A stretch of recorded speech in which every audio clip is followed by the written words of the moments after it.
আসসালামু আলাইকুম প্রিয় দর্শক।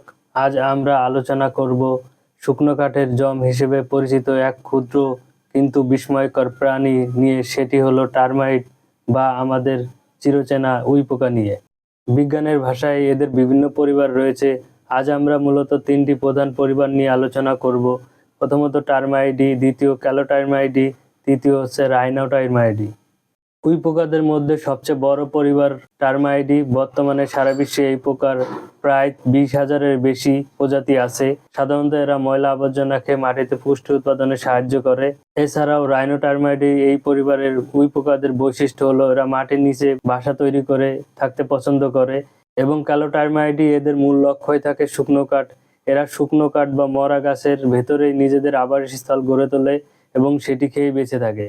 মজার ব্যাপার হলো, আমার কাছে বর্তমানে একটি ক্যালোটারমাইডির জীবন্ত প্রজাতির কিছু পোকা আছে।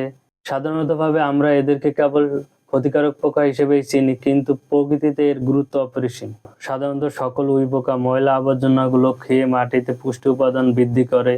এছাড়াও শুকনো কাঠ, ঘরবাড়ির ফার্নিচার, ঘরবাড়ির অবকাঠামোতে বাসা তৈরি করে কাঠ খেয়ে নষ্ট করে ফেলে।